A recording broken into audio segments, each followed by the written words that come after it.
Behold, how good and how pleasant it is for brethren to dwell together in unity. This is the 90 Degree Show brought to you by the Marching Podcast and Blog Talk Radio. I'm your official Marching Podcast announcer, David Thompson, and here's your host, the Phantom Podcaster himself, Joe Beard.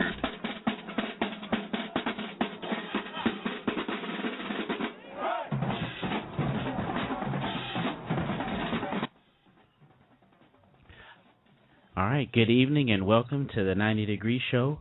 I am your host, Joe Beard, and happy to be of service for you tonight. Today is September 29th, 2013, 5 o'clock on the West Coast and 8 o'clock on the East Coast. We appreciate all those listening live or all those listening in podcast form, whether through iTunes, or through our website. At the end of the broadcast, if you feel so in your heart, of course, we appreciate a donation to the network. Just simply go to themarchingpodcast.com, click on the donate button to help improve the show and help build our scholarship fund. All right, so tonight's show, we are in week 5. This weekend was the famous BoomBox Classic, the annual matchup between the Human Jukebox and the Sonic Boom of the South, one of the greatest rivalries in all of black college sports. We'll also talk Miles and Albany State, which I voted as the sleeper battle of 2012, and we'll also talk Norfolk State versus Morgan State. I enjoyed seeing Morgan in 2012, and Norfolk is special to me because of Mr. Adams and Mr. Bethea. So we will cover those battles tonight, and you're welcome to call in at any time with the number that you see there on your screen, 718-664-6025. That's 718-664-6025. Before we get into the Week 5 matchups, I want to announce our Week 4 winner of the People's Choice Awards for the Marching Podcast, and that was Edward Waters versus Livingstone. But before we announce the winner, let's hear from our beloved sponsors. Tonight's show is brought to you by Liquid Effects Photography, Block Band Music, Bandhead.org, Big Deal Fundraising, and HBCUnews.net. The next segment is brought to you by Liquid Effects Photography and HBCUnews.net. Let's take the time to hear from them now.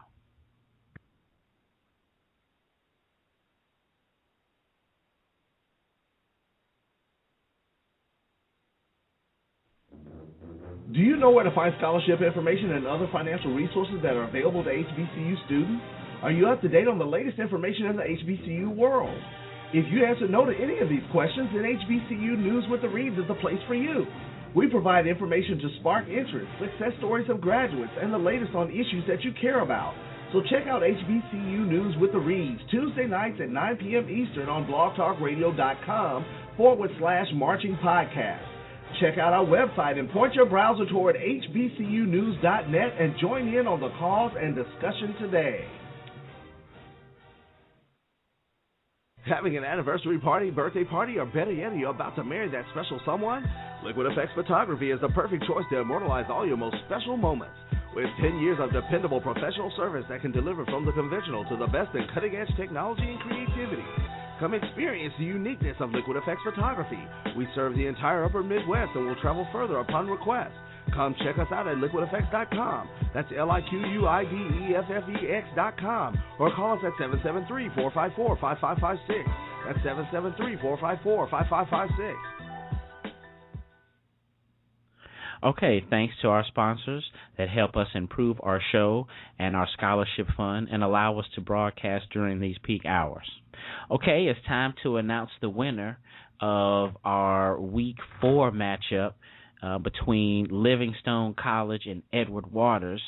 This matchup did not happen. I don't believe that Livingstone takes that trip down there anymore. I'm not sure that they play each other, but I think that these are two powerhouse bands, two of my favorite personal bands right now, and I wanted to see what you guys thought if they matched up against each other, what would happen.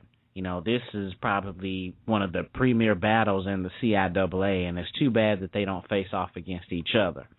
But looking now with, let's see here, let's go ahead and open the voting here, and I will go ahead and add a little suspense here.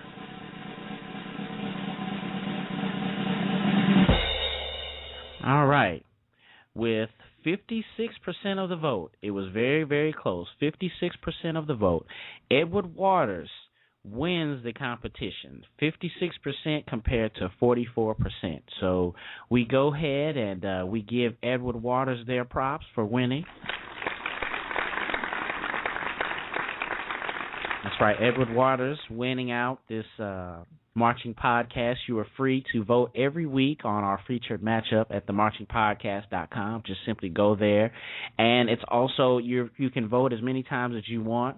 It's also based on what you thought, whether you thought that the battle on the halftime show, one particular school won the halftime show. If you thought one school won the battle in the stands, then you can vote. Or if you thought that one particular school won both, then go ahead and vote twice. But go ahead and make sure you vote at themarchingpodcast.com, and we will go ahead and announce those winners every week here on the on the 90 Degree Show here on the Marching Podcast Network. So now it's time to get into Week 5. The outline for tonight, I will go over the Norfolk State versus Morgan State game. I'll go over Miles versus Albany State, and our featured matchup, the BoomBox Classic. We'll definitely get into that, and then we'll also be hearing from our panel of experts here in that segment. And again, like I said, if you're listening at home, feel free to call in at any time during any segment at 718-664-6025. This is the 90 Degree Show brought to you by the Marching Podcast and Blog Talk Radio. Thanks for listening. Okay, now I'll go ahead and get into the Morgan State game. Morgan State versus Norfolk. Like I said, I was into this matchup because I really enjoyed watching Morgan State last year, and because of Norfolk State, two of my former directors, William Bethea and Paul Adams, that were the directors there at Jackson State when I was there. They're now the directors at Norfolk State. So I always want to keep a lookout for them because, I know how good those directors are. I watched the fifth quarter of this game, and it was weird because I saw Norfolk State was on the field and Morgan State was in the stands, so that was a little bit off to me. But Morgan was similar to what I remember from them last year, but they had a little bit more power and they had a little bit more confidence in the stands. They had some problems attacking and releasing. A lot of the songs just sounded kind of mushy, and it just sounded like it was just someone over and over. But some bad chords, some immaturity in their sound, and some overblowing. But moreover, together, last year they had more energy in the stand. They had more energy in the stands this year. And I thought that they played more together last year, but they were hyped. They were definitely confident. They had a decent book of songs, and they were very excited about this battle. From what you see there in the video. Details and coaching come in with probably the immature sound and the lack of clarity. There were some stretches where they sound like there was someone in the cracks the whole time. Like I said earlier, there was a mushy sound, just really, really loud. I feel that overall, though, they're still a good band. They just probably need a little bit more musicality. I did not see them on the field. I did not see this halftime show. So, based on Morgan, what I've seen 2011, 2012, they're a good band. I feel that they're coming with something. It's not really a band to sleep on, but I think that they're a force to be reckoned with, and I don't feel that they're scrubby. Now, they played Norfolk State. I saw a couple of tapes of Norfolk this year, and again, I was surprised at how small they were. I mean, I was just like wow, this is really, really surprising. But they look like the typical MEAC band. I think that listening to them and hearing them, they're not too much different what you hear overall in the MEAC. Very bright in the upper brass, and there were some uncertainty in some of those chords. They sound good on some songs, and some songs they don't sound all that good. It's not really a consistency in their tone. I don't like I think they're overall bright. They're not as dark as I would like a band to sound. They have decent power and volume. I heard them play Fine China, which is like everybody's playing that song, and it was kind of choppy, really indirect. Not really. It was some uncertainty there on some of the runs or some of the difficult, patterns there in the music, and it kind of sounded messy. They played one of my personal favorites, PYT, which is something I played there at Jackson State, and I liked the arrangement. And I believe Mr. Adams wrote it back then, so it was a good test to hear them play that. But it was still the same. It's just surprising to me because I've always known Norfolk to be so powerful and to have some numbers. Now they're rebuilding, and you can really tell. I heard them play Out on a Limb, which is like my favorite Norfolk song the last couple of years, and it just doesn't have that same soul. It just doesn't have that same soul. There's some crankers though in the trumpet section. I heard some people up there in the upper register, but it's just not that support. They don't have that support to make them sound really, really nasty, and it adds that power across the field. But it's decent for their numbers, I believe. In this battle, I feel that I felt that them stand on the field. It was just weird. I don't know why they were doing that, but for whatever reason they were. It's hard to say because of Mr. Adams. I would easily side with Norfolk just because of the tradition, and I enjoyed how Morgan answered Norfolk in the songs that they played. We talked about play calling last week.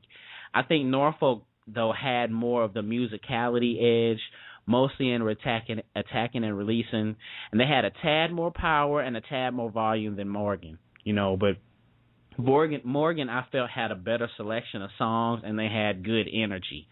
They showed more versatility in the battle, and Norfolk, I felt took too much time in between the songs. So last week, we were talking about the play calling, like I said, and the songs you pick to play back. It's important, but also feel like it should be some type of shot clock involved.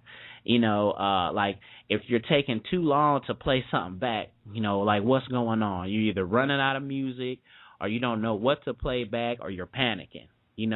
When someone plays something, you taking 40 seconds to get yourself together and to play something back, that's a strike against you. And I felt Norfolk was doing this. With that, overall, I still have to give this battle somewhat of a draw because I didn't see Morgan on the field to give like a decisive edge. Nothing Norfolk did was new, and I felt both bands had stretches where they sounded bad. I just can't give it to Morgan because they didn't show enough musical skill or power as Norfolk. I can't say a band won I can't say a band won a battle just on the musical selections that they had and just on the energy. I needed to see Morgan on the field to give a definite winner. I did see Norfolk State on the field at the Labor Day Classic, and they sounded bad. I'm not going to front, but they just sounded bad at the Labor Day Classic. And, it's a total loss, some parts depending on the formation, but they were marching really, really hard. They were marching really well, so you have to give them credit for that. Their show just had no emotion, not a lot of pep, and, it just wasn't all that for a Norfolk show. But at the end of the day, like I say, I have to give this one a draw just because I didn't see Morgan on the field. 718-664-6025. This is the 90 Degree Show brought to you by the Marching Podcast and Blog Talk Radio. Thanks for listening. We haven't had any callers yet, but feel free to call in. If you're out there calling, or maybe if you've called in tonight, I had to refresh my screen. I see someone's in there holding, but I think that's the edge, and we'll get to him when we start talking to Jackson State Southern. But, yes, like I said, if you're free to call, I'm refreshing my screen here, and it looks like someone may have called from the 757 area code. If that was you, or if you're still listening, please give us a call back, and we'll get you in here. Like I said, it looks like it's refreshing a little bit slower today. I guess there's a lot of people with football and fantasy football over the internet all across the country. So We'll keep it moving. Like I said, our next matchup was Miles, Albany State. This, to me, I picked this matchup because this, to me, was my favorite matchup of 2012. And I was really, really excited to see them this year. I was even more excited to see them because I've seen the tape on Miles and of Albany this year, and they sound good. You know, as advertised, I feel like both bands made a great positive promise, great positive impression from last year, and they're repeating it. And it was really exciting to see this matchup. Now, I don't think it actually happened. I'm not sure if Albany State went there or whatever it was, but I couldn't find the actual matchup itself on the internet, which was tough because I really enjoyed it in 2012. Shout out to both of these schools. Miles is back in 2013, very powerful, very loud. When you hear them, they remind you of Southern. That is immediately who you think about. You're like, that's Southern. Or, you know, someone there is from Southern as their director. You can tell, though, the difference in the instrumentation and how some of the players on some of the songs. But, you know, they're not that far away, but definitely the differences in, like, some of the power or, you know, when trumpets are going extra higher, you can tell the difference there. They still have great energy, and they're a formidable opponent. You know, they're not a band to sleep on. And I think everyone is ready for Miles. I don't think Miles is a sleeper anymore, and I don't think people are going to be ready to talk about them like that. But, you know, we're ready to have Miles here on the forefront. I give them a lot of respect. They're not that accurate and clear because of their songs. Like, you can tell they're written to crank. But, again, you know, it's a tribute to their directors. But I really like Miles this year. Looks like we got a call here from the 919 area code. Caller, go ahead and give us your name and where you're calling from tonight. Yes, my name is Bonquisha, and I'm calling man, from what's going on, man? How you doing tonight? This is Rashad Waters. What's going on, man? Yes, sir, man. Everything is fantastic there, brother. Just waiting for another great radio show, the MarchingPodcast.com, 90 Degree Show. Well, I really appreciate the call tonight, man. I'm going to put you in the queue so when we get into you guys in the next segment, I'm going to finish doing up this one. I just didn't recognize the number, man. But we're going to put Rashad there on hold. Rashad is the owner and founder of Block Band Music, one of our beloved sponsors. You guys make sure you guys will check them out. And we'll be hearing from him tonight. I know we're going to be talking about our featured matchup, but he's really excited about North Carolina A&T this year, and I think he's seen more of them this week than I have. So we'll be talking about all of that more. So getting back to Miles, like I said, I think Miles, they're cranking. I believe that they're legit, and I think that, you know, with more and more time that, you know, they're going to be knocking on people's doors. Now, Albany State, I was again excited to see them this year because of last year, and they didn't disappoint me. We talked about them, I think, last week or 2 weeks ago, but I love the band. They're a really good blend of sound and instrumentation, and they seem to be a little powerful and louder than they were last year. They don't have that killer swag sound, but it's clean. You know, and that's one thing I noticed about them last year, that they were clean. They have those flashes of brilliance, and then there are some times of uncertainty, which I attribute to probably some maturity and probably, you know, just being on the big stage. But I love their tubas, and the middle brass is missing a little something, but they sound good on the vice versa. I saw them playing a song called Hello, and it was great, and they play well together, you know, so really, really excited to see them. Good energy on the field. This was still a tough one for me because it didn't happen, you know, and I really needed to see what was happening. But I'm going to say, based on the video that I have to give this one, again, like somewhat of a draw in the stands, only based on the tapes I've seen, you know, and on the field, I have to give it up to Miles. You know, as far as the stands go, I'm not sure, but if it's tipping somewhere, I have to pick someone. I have to just give it to Miles just because of what I saw on the field. You know, the reason why I said it was somewhat of a draw is because I want to see the play calling of this matchup. You know, I want to see how each band reacts to each other based on the songs that we play. And that happened to me today in the BoomBox Classic, we'll talk about later in the later segment. But, you know, because Miles, you know, so far of what I've seen them this year, they have a better halftime show. In the stands, you know, I want to see how the bands react to each other. And these two schools are excellent, so it's hard. But again, like I say, I would have to say Miles because they had the better halftime show. And it's still kind of up in the air because I really want to see how they went against each other. But Miles was hype on the show. You know, they played neck in the beginning formation, and they danced in like company front. So, you know, they came with a lot of energy, a lot of spunk. Not very precise, but, you know, they attempted some difficult formations. And with the volume being so good, Miles just did not lose a step with their volume and turning to this side or turning away. They kept that same power the whole time. So that's why I gave it to Miles on the field, and I have to just give that Miles that slight edge. We're going to take another commercial break to hear from two more of our beloved sponsors, and then we will get into the BoomBox Classic, and we'll hear from our panel of experts. We will let's see here. Our next segment is brought to you by bandhead.org and Block Band Music. So the guys that are in the queue, you go ahead and hold on for me one more segment. And I think maybe someone from the 313 area code. Yeah, that's Troy. So all you guys out there, if you're listening out there, I know you guys, I told you guys 15 after the hour, but if you're all listening, we'll go ahead and get this expert segment going. So this next segment is brought to you by bandhead.org and Block Band Music. What if there was a Facebook for bands? Wait a minute, there is, bandhead.org. Bandhead.org is a social network for HBCU show bands. You can create your own profile and post videos, photos, and comments on bandhead.org. Need somewhere to post events, audition schedules, job postings? Check out bandhead.org. Are you recruiting for talent? Go to bandhead.org. And coming this fall, hbcubands.com. Write that down, hbcubands.com.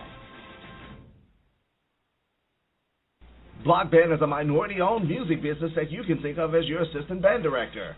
We help grow your musicians with a great selection of traditional concert band music.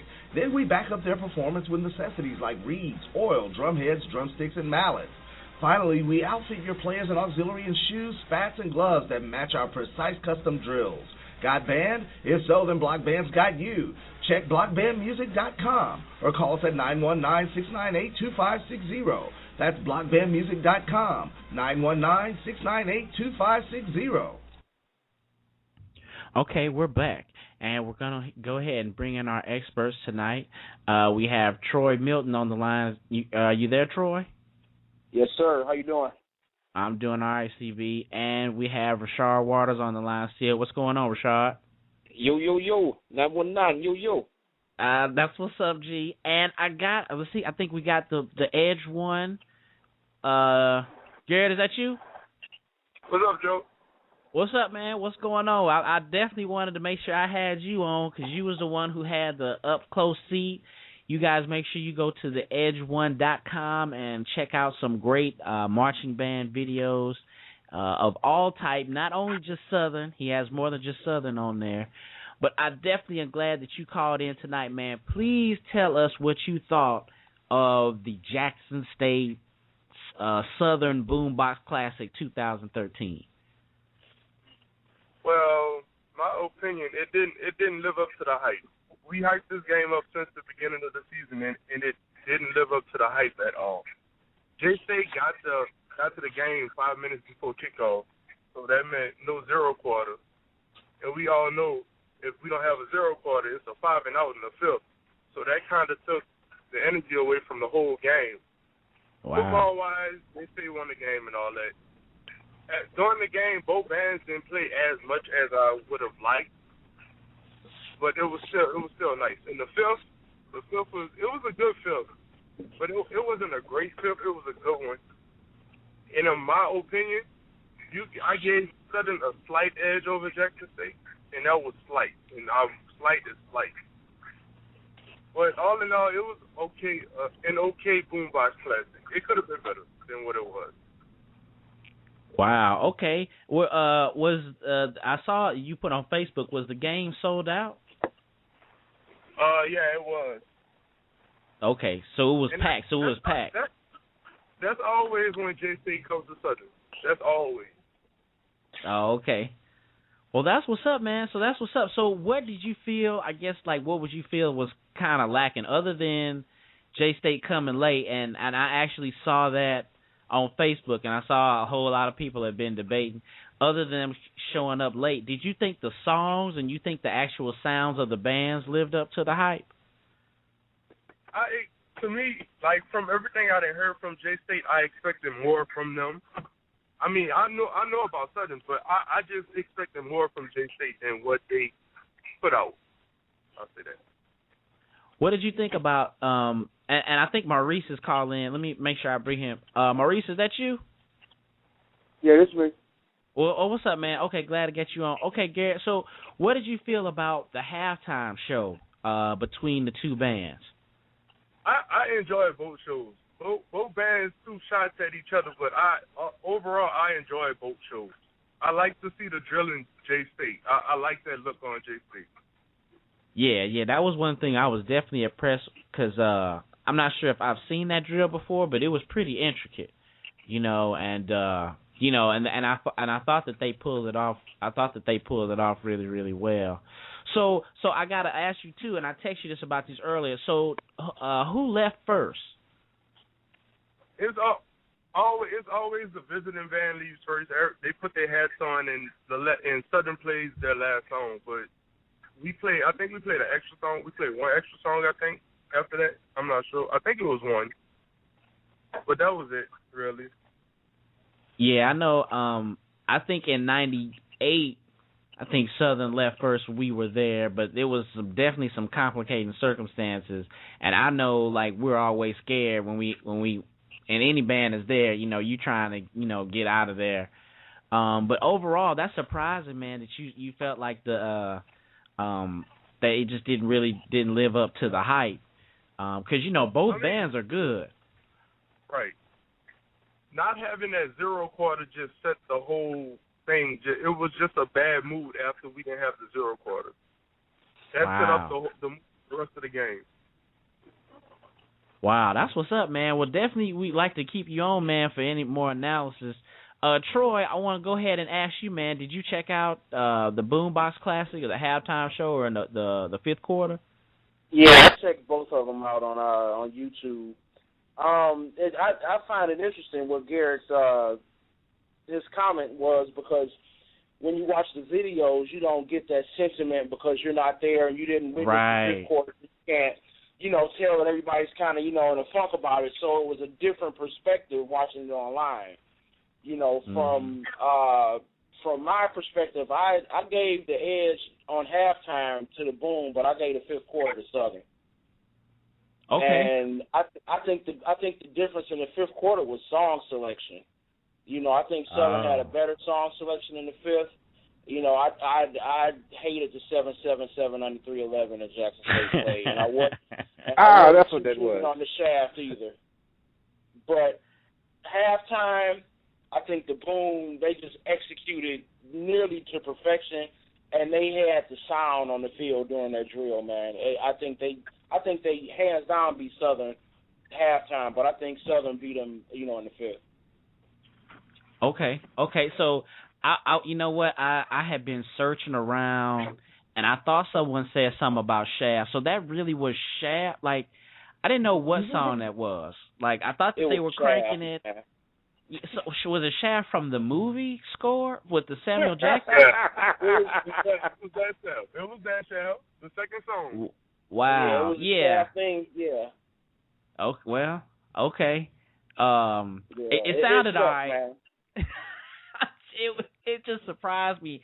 I was like, okay, yeah, because I was trying to get into it, but I couldn't catch the beat because I didn't know what in the world it was. But yeah, Troy, I agree with you, man. Like, I couldn't tell none of the emotions from the game because you just see, the bands matched up against each other, and then of course, everybody booing when Jackson State come out there, but that's normal. You know what I'm saying? Right. Rashad, what's up, man? Did you get a chance to check out the BoomBox Classic? I sure did, and I agree completely with my man. What's your name with the Edge One? Edge1.com? Garrett? Yeah, I agree completely, man. I've been the number one hyping this game up. I mean, just watching Jackson State all year, I think, oh, man, this is going to be Jackson's year. And then right after that, I saw, what Southern was looking like. I'm like, my God, Southern looks incredible this year. So I was really looking forward to seeing just some spectacular things. The fifth quarter was good. Like you said, it was short, but it was good. But the halftime shows, to be perfectly honest, from both bands were just lacking. It's not to say that they weren't precise, but they just, from a halftime show perspective, they weren't anything new. It was pretty much the same old, in my opinion. They're going to do this type of drill, and they're going to go out there, and they're going to do this and this. I felt that Jackson State's thing, what they had the drum major to fall, I thought that was cool. Apparently, I guess it makes me think that maybe the drum major fell, apparently, recently. But the thing about it was that actually opened it up for Southern's crowd to get really hyped when the drum major came out there. Mm-hmm. So it's kind of like they left the door open to really get Southern really going when the show started and give them some extra momentum. I didn't really like Jackson State's dancer team. I thought Southern had the opportunity. I did think Southern was a little bit better on the halftime show. I liked them making the SU and then something else that they made. So I liked the formations and things. Dancer team was pretty decent. That second squad was like really cool. Like I was laughing hilariously at the second squad of the dancer team. But normally the fourth squad, that's the one that closes the deal. Right. And I don't know what the heck that was. It's like that was boring. So, they didn't seal the deal like I thought they would have. And so it really ended up making it kind of boring for me for both of them. Fifth quarter wise though, it was good. It was really good. I'm thanking my man over there for telling me what the name of that song was. 777-9311. I enjoyed it, but Southern's Contusion is just really showing that that's Contusion by Stevie Wonder. For those who didn't know, I just happened to come across the name on YouTube. It's like that really shows that Southern is really not scared to get really outside of the box, and they did a fantastic job with that. But there were also opportunities where both bands dropped the ball, like Shaft. What the heck? It's like, okay, Norfolk State has done that song. Just leave it alone. Norfolk State 2000 Shaft is done. Leave it alone. But then Southern, in my opinion, dropped the ball on the There's a Stranger in My House. I really just felt that it wasn't performed very well compared to a lot of things that they played. So, but I thought both bands, there was some excellent playing going on for both bands. Okay, we have a caller from the 757 area code. Caller, go ahead and give us your name and where you're calling from. Hello? Yes, caller, are you there? Can you hear me? Yeah, I can hear you. What's going on, man? What's your name? What's going on, man? My name is Sean, man. Oh, what's going on, Sean? What matchup did you check out this week? I checked out the BoomBox Classic that everybody was talking about on the 5th or whatever, and it just got me. Everybody was hyping it up. I thought it was going to be a little more, I don't know, better than what it was. I've seen better, fifth quarters between the two. The halftimes was okay, but I think it was a little more hyped up than what it was. I mean, they were hyped, they were aggressive, but I don't know, previous years you had the zero quarter, then you had the nice halftimes, and then you had the fifth quarter. So it was okay at best. I mean, like everybody's been saying, everybody was aggressive. Like my man just said, the Boom, rather, they should leave that shaft arrangement alone. Like seriously, to just put that jam away. I was actually the arrangement that they did the Alicia Keys song. Who played that? Was that the Boom? Or was that Southern? That You Don't Know My Name? Know my name. I think the Boom played that. I don't know what was going on. I don't know. I think it's one of those times where they try to do too much of the arrangement, and then it kind of takes away from the song itself. I mean, it was okay, man. I think Southern kind of got underneath their skin when they played Holy Grail back to them. But then look after that, it looked like that's when the Boom came back with I couldn't tell you the name of the song. What was it? Ain't Worried About Nothing. That's what it was. Whatever that song was. I mean, I guess that was their hype song. But other than that, man, it was just, you know, I personally think I haven't seen a good fifth quarter since Bethune-Cookman and Tennessee State 2012. That's probably like the best fifth quarter I've seen in a while, but it wasn't all that I expected to be. Yeah, man. It seems like that's what the basic sentiment is. You say your name is Chris, man? Sean, okay. Sean, we really appreciate your call, man. Did you you saw the halftime show and the stands, correct? Yep, I saw the halftime and the stands. Okay, you said Southern got the edge in the stands. Who do you think got the edge on the halftime show? I would have to say Southern in my opinion, man. It wasn't about far margin. I mean, I just feel like if you're gonna do those drills like Jackson State tried to do, it's just that the sound just get turned away from the crowd. I think like one of the fans you could hear in the background with whoever was recording, one of the ladies like, y'all band is good, but we can't hear y'all. We don't even know what y'all playing.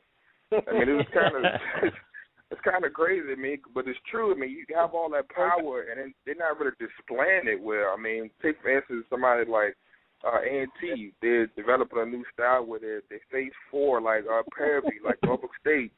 They face forward and display the sound as well as, you know, continue to drill. I mean, their lines were straight. They were pretty good doing the Tiger run. Everything looked clean. It just, you know, it was okay. I think Southern just edged them out. I think the only thing that edged them out really was, I guess, the dance routines, pretty much. But you know, both dance lines did pretty good. Not really a dance line guy, but I mean that's the only thing I can really pick out that, you know, really caught you know, one of the good parts of the show. So. Hey, man, well, we really appreciate the call, man, and thanks for listening, and we really appreciate your analysis tonight. 718-664-6025. It's the 90 Degree Show brought to you by the Marching Podcast and Blog Talk Radio. Thanks for listening. Maurice, I'm definitely excited to have you on the show tonight, man. What did you think about the BoomBox Classic? I think the entire thing was kind of mediocre at best. I think that we are used to, for the past 10 years, I've been trying to go back and try to decipher when Zero Quarter actually started, but it seems like it started around 2003. When it started really first off getting popular or trying to become what it is. I think now that in this day and era, people just looking for it. You know, they're just looking to pay that extra money to get in, hour and 30 minutes, 2 hours earlier before the game started, go to Zero Quarter, and that just did not happen. I didn't feel like it was going to happen, and I'm probably the only person. And the only reason I feel like it wasn't going to happen because I have dealt with looking at tapes over the years and going to games over the years when I was young and in middle school, dealing with Dow Taylor. He shows up late to games. That's what he did in the 90s, and there's no reason why he wouldn't do it now. So him coming right at the point where Southern was about to start the Star Spangled Banner was not that was nothing new to people who know how he operates. You know, Liddell, when he was there, Dr. Liddell believed in being on time. That was just it. But that doesn't mean Taylor has to be like that. It's a new era, an old person in a new era.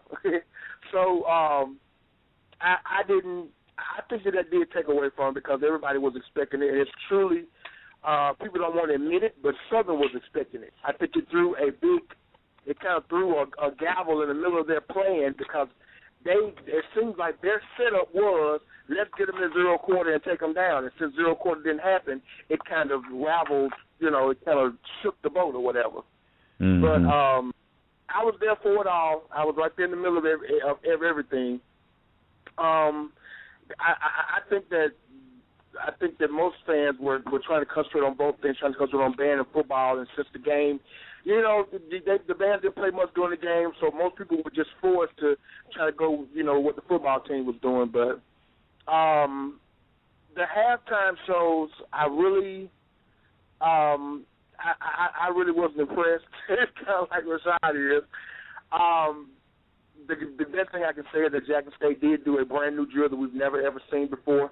Yeah. The band has never ever done those drills before. All they did, the only thing that they did that's a little bit representative of what we've seen Jackson State do before is they had a glimpse of the beginning of the Tiger Diamond drill in there, but everything else was completely new. They gave up doing a fanfare so that they could have more time to drill. I think that was a smart thing to do. They brought back Karamu Cunningham, the announcer. I think that was a complete fail. I don't know how they thought. When they got rid of him 2 years ago, they should have figured that he was going to be the same junk or mess of piss poor garbage that he was in. I don't see how they thought that was going to help. He's a real fan. I think if they were going to do the drum major thing with Southern drum major, they should have had their fifth drum major to get all the way dressed in order to, because the people were sitting there trying to figure out who or what the hell he was doing for a few seconds before they realized, okay, they're trying to make fun of Southern's drum major. Do I think that was Karamo's idea? Yes, I do. Another failed idea, which it is, that most band heads, real crazy out there band heads like me, look at the internet all day. Every break at my work, I might look at it. When I get up my phone, I'm looking at it. So I knew about the videos of Southern drum major, but the majority of those people out there had no earthly idea what the hell Jackson State was talking about. I mean, I'm just being honest, you know. So the dance routines on both on Jackson State's end was completely cricket worthy. I mean, nobody was saying nothing. Literally, it was horrible. It's like they tried to put the two fat boys out there. They took away the two fat boys and left two, and it's kind of like they was trying to do both at the same time. It just didn't work for me. Southern's halftime show. They both came on with just about the great amount of energy. Both bands marched well, I thought. Southern did drills that we've seen them do before. You go back up through the years, you can recognize some of those drills they did. I guess you can give Jackson State a prop for doing a drill they've never done before. You know, hey, I guess. The dance routine, the four diamond, usually is what Southern call their scapegoat. You know, if we can't do anything, we can split this thing up in four halves and do a whole lot of different things and try to get the crowd. The crowd didn't really get into it because the dancers didn't really go along with what they were doing, and the announcer didn't help out with them either. The crowd, I was sitting directly in the middle of Southern's crowd, and nobody was on the good side or their side. Nobody was really into it. Okay, they brought the four fat guys out. They did, you know, what a lot of bands do in order to counteract, you know, another band, saying, okay, I'm going to do what you did the last four games and try to get house, and it worked. Hey, there we go. Talk about gimmick free, huh? I mean, they did it. They put the gimmick in there against the school that's been doing it for 4 games, and they got the house. So, you know, I mean, let's just be real. I can be a Jacksonian and bleed blue and white all I want to, but hell, the truth is they used some of Jackson State's scheme against them, and it worked. And whoever gets the most house is the one that you got to go with. So, of course, Jackson State got booed for the drum major thing, you know, but that's to be expected. So if I probably had to give it to anybody, I'd probably give the halftime to Southern because they put Jags on the field. But, you know, I knew they were going to put SU on the field. I kind of thought they were going to probably do the score also, but they didn't. So I'd probably give it Southern the edge on the field. For halftime, there wasn't a lot of playing during the game, so that it's easy to skip straight to halftime. Do I think a zero quarter would have worked? I think a zero quarter would have worked better because zero quarter is, I guess you can call me an old school bandsman now. I don't believe that bands should play rap songs in the fifth. Southern has put that in. A lot of bands, people don't realize that bands follow other bands through the years. And Southern was one of the first band, if not the first band, to start playing rap songs in the fifth. They did it back in 2005 when they played And Then One on Jackson State and flew to the friction. The hair on my arms, I could feel the static electricity coming from the band. But when they did it, it was so new that it was so unexpected. People were like, oh, God, they just blew the hell out of this. And it's kind of been a trend. So now, you know, rap songs in the fifth quarter is kind of like, just like the zero quarter, it's kind of like, you know, kind of evolved into this thing to do. So 7-7-7-9-3-11 in the fifth for Jackson State was complete and utter trash. I think that they should have definitely have reviewed the version that was already put out there. I don't know why the arranger at Jackson State feels as if he can outdo Paul I. Adams. He must be a complete. Right, yeah. But, let's move on. We don't want to get into throwing your stones at particular people. The Southern played the first song. I think that first song was the Contusion song that Rashad was talking about. Yeah. I'm not sure if it was or not, but it was very, very technical. You got to be a dummy if you don't respect Nathan Hamer for what he's doing with the program. He's definitely bringing out a whole lot more musical things out of their music. Yeah. He's pulling out stuff that Southern has never even attempted before, and I love that. He's been creative. In he knows what Southern used to be. He used to march in the band himself, and so he's trying to keep that edge they have, but also add new stuff in there to get to say, hey, Southern's not just this, we're everything. We want to show you that we can do it all, and that's kind of like what they've been saying all these years. But now they're finally trying to really, for real, do it all. So I heard one of these old guys that was there that was saying, well, Southern really living off their reputation now, blah blah blah. And I basically think that the reason why that older Southern guy said that is because Southern sound is just not what it used to be. They're not as loud as they used to be. And they're not as scary. Bands, 92 season, man, 95, 99, they're not bringing nowhere near as much power as some of those bands back then were. So yeah, that's what I was gonna say. The '90s Southern was really, really scary. They were super scary in the '90s. Guys, I'm sorry. I find that hard to believe because this Southern band is like twice the size of that band. I mean, granted, you can be powerful with smaller numbers, but this Southern is huge. I'm telling you, man. 1997, I think, I don't know, like as far as, I think 95 was the scariest Southern band I personally have ever seen. But in 97, I know that they had a song, Blood on the Dance Floor. And, I know Garrett knows this one, but if you heard that song back then, I still have not heard that fierceness in Southern, I don't know, at least about 8 or 10 years or something like that. I mean, they're good now, but that band in the 90s, especially 95, man, it had a force with it. You know what I mean? There was definitely some type of intellectual thing with it. But it's better than what I see them now. Truth be told, they just don't have the mellows just were not there this year. The trumpets were still on the bus, obviously. I mean, literally. Yes. I mean, they just weren't there. Now, as far as Southern bands and sections, the tubas were dynamic. They did a much better job than I thought they were going to do. The trombones were pretty good. The baritone was there, but not as strong as they normally are. And it kind of showed. So let me finish my fifth.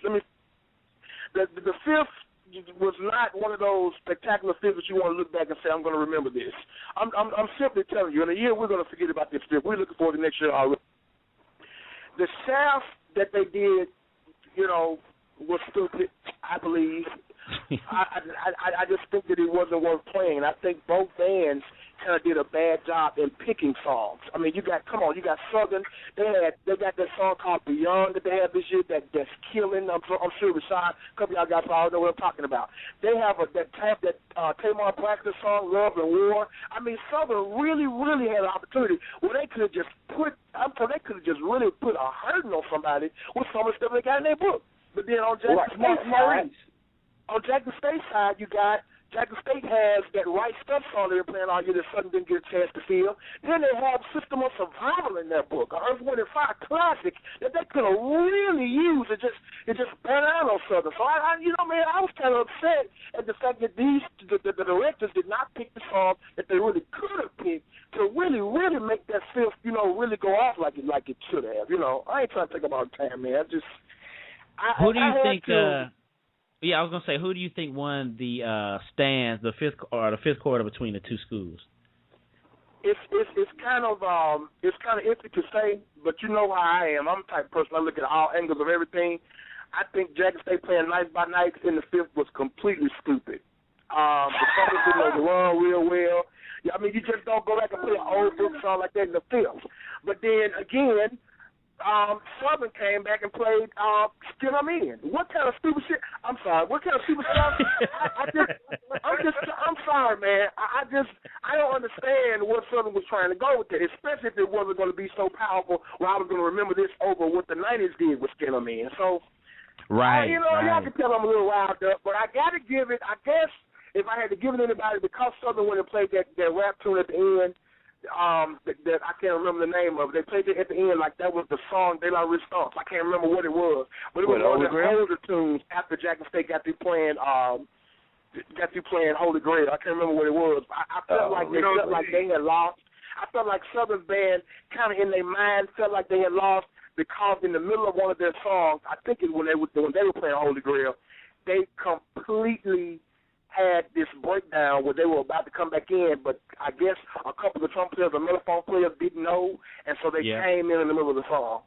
Yeah. So you might as well be ready to hear that you're going to see that clip. I have it on video myself, but I'm probably not going to post mine because I have a lot of talking on my clips that I want to go back and hear and assess the situation.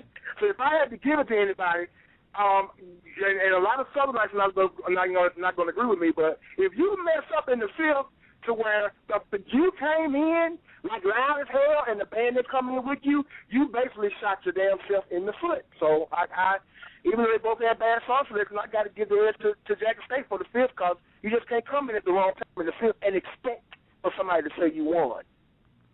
That's what's up, man. We really appreciate that. We're going to go to our last break to hear for our last bit of sponsors. I'm going to give my analysis of what I thought and let you guys pick it apart, and then we'll end the show for tonight. So we're going to take this last break here before we do the last segment of the show.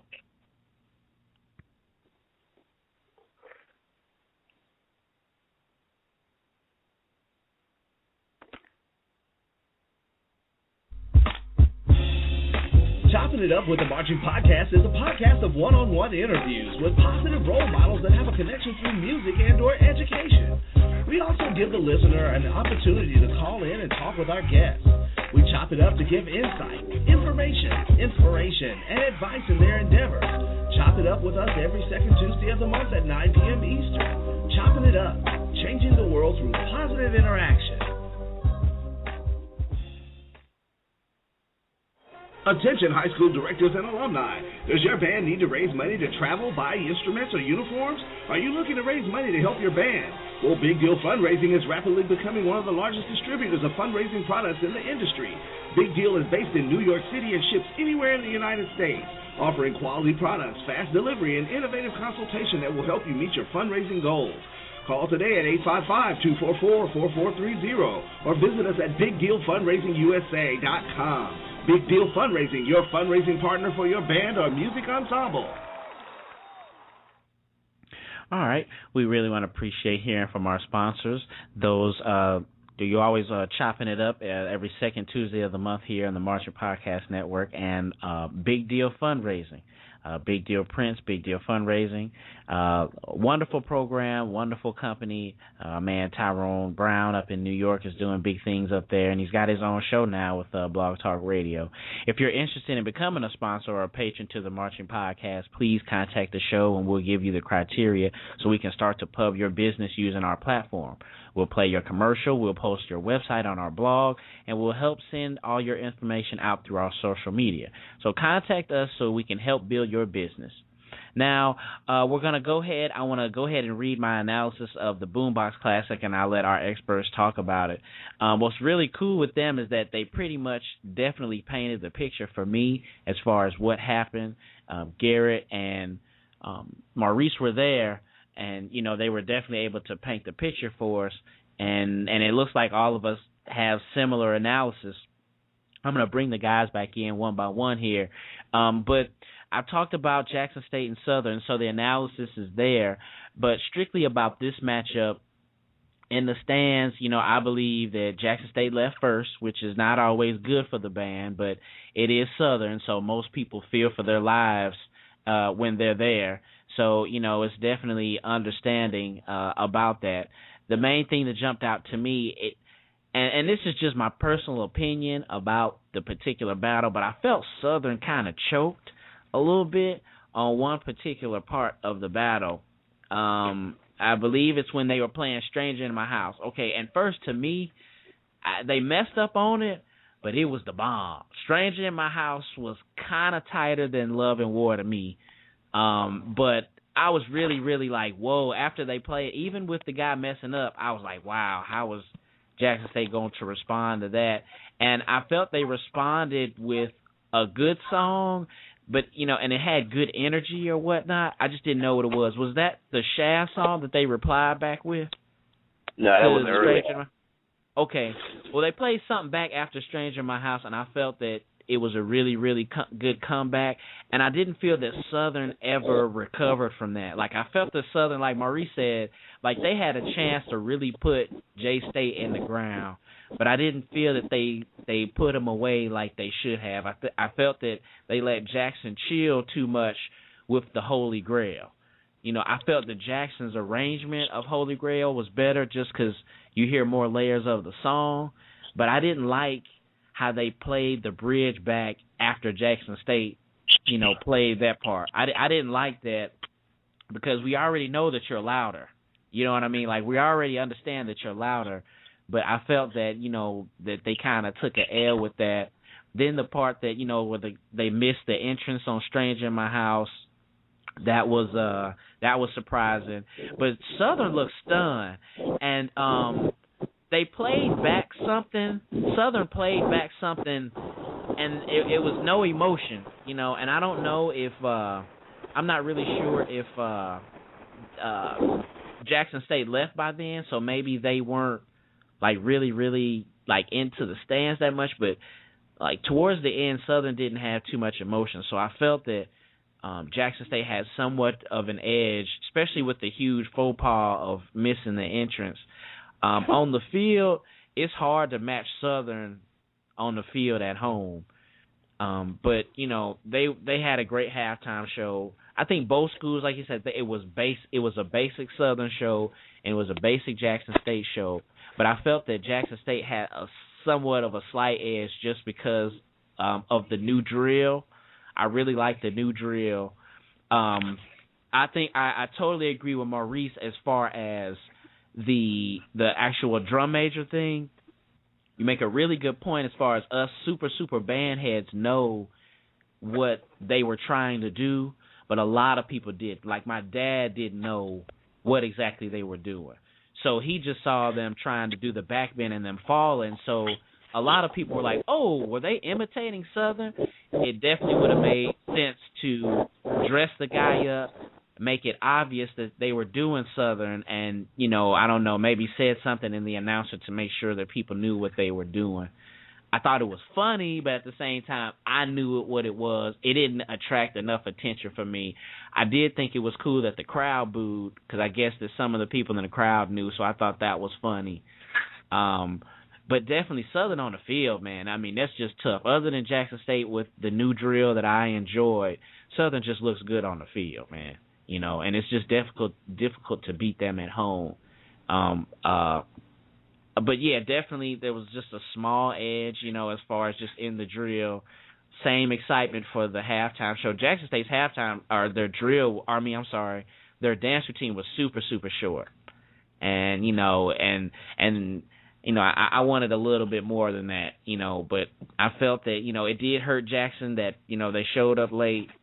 And, they left a little bit more. They left earlier than what I wanted them to.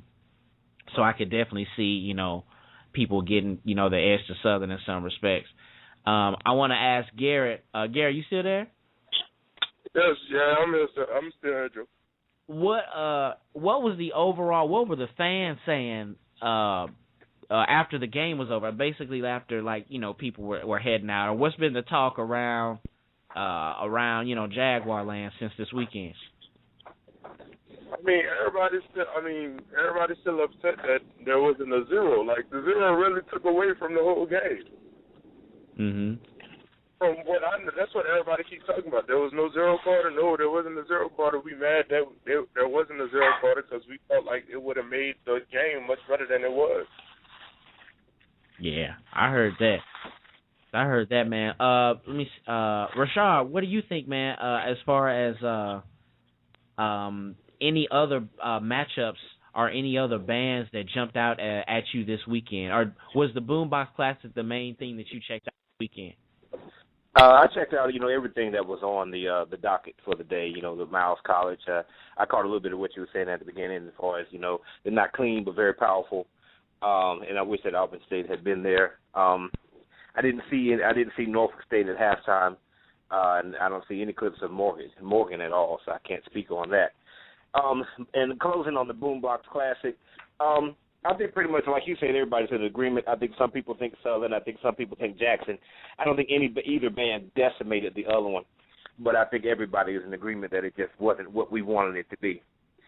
The matchup that was what everyone wanted is North Carolina A&T, and Howard was there.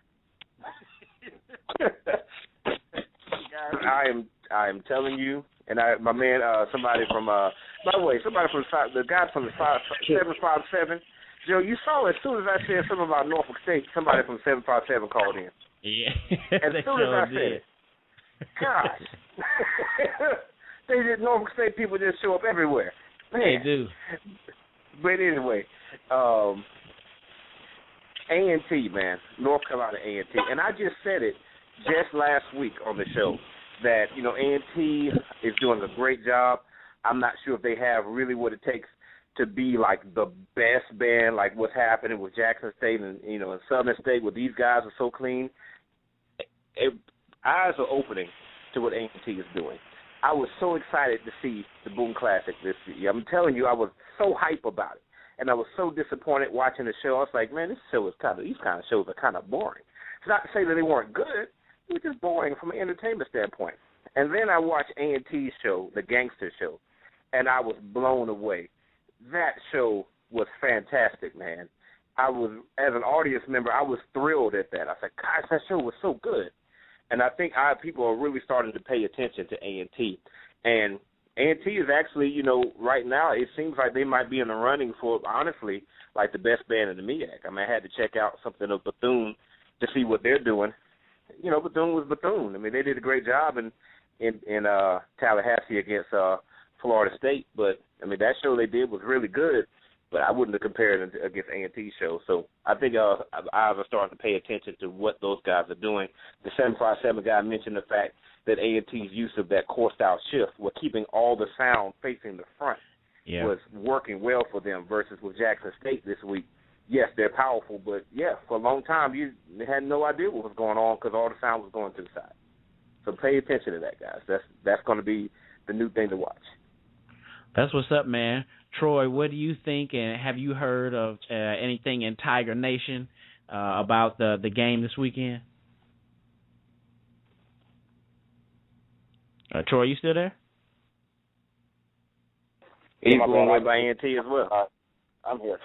I think the sentiments that I've been hearing, pretty much what we've been saying, people were kind of, I don't want to say unimpressed, but I don't think the expectations were met. To piggyback off what Maurice was saying, the song selection just didn't make sense to me, especially from what I've been hearing is that Don Taylor and Jackson at Southern had an agreement on 5 songs. So if you knew that going in, why wouldn't you pick your 5 best songs? That just perplexes me. I don't understand that at all. So wow. that kind of peed me off. I'm like, really? These were the 5 songs that you guys chose to go in the battle with? Wow. That's crazy. So, that's crazy, especially hearing that, if it was like they had the agreement like that, like you said, you definitely would. I don't think I would have put the Shaft in there or Nice by Nice. That's, Nice by Nice. Maurice definitely surprised me with that one too, because when I started hearing them play that, I was like, wow, they're playing Nice by Nice. You know what I'm saying? That's I don't know, that's one of those band tunes that you learn at band camp, and I don't expect you would be pulling that out at the 5th quarter against Southern. Quarter. That's like saying you're ready in the 5th quarter. It's like, exactly. What? Exactly. We're coming to the end of our show. I'm sorry. Go ahead, Troy.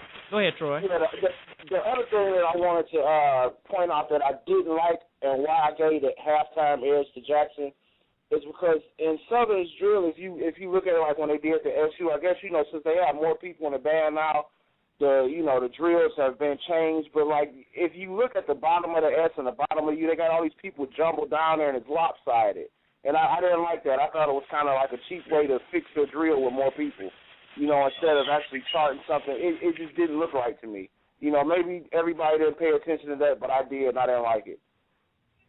Well, that's what's up, man. Yeah, we definitely got to know because, you know, the bands are so evenly matched up. You know, them slight little things, you know, is what we got to go to judge it on. I want to give you your last part in shots. Garrett, I'm going to go ahead and start with you, man. Anything else you looking forward to this year or something we should be keeping our eyes open for? I'm waiting to see Southern and Alabama State again. One time. Our first time. We're actually going to Alabama State, so that's the good thing.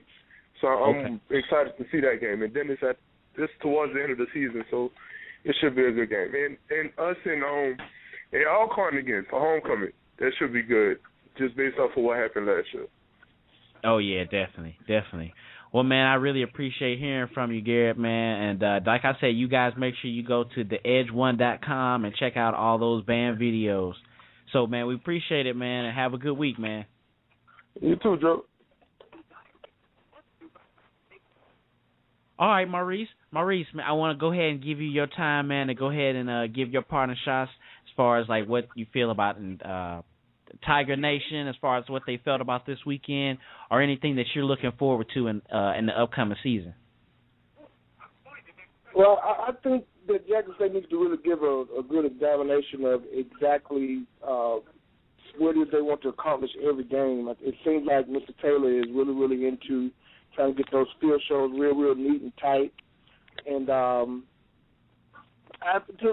respond to the situation about bands being allowed to turn front to you, Jackson State has always been one of those bands that in movement, you're going to hear what they're doing. And then when they get to a point where they're going to turn to the front, it's always going to be on JSU, and then it's going to be when they get ready to turn back to the front when they go in the block band. Southern has really always been that type of band, too. And I'm not going to say it's a swag thing. It's probably just most of them getting a lot of their style from the University of Michigan. But I can't say I don't respect the band that would work their drill to put sound toward the front. I'm going to start doing a whole lot more analysis on the MEAC.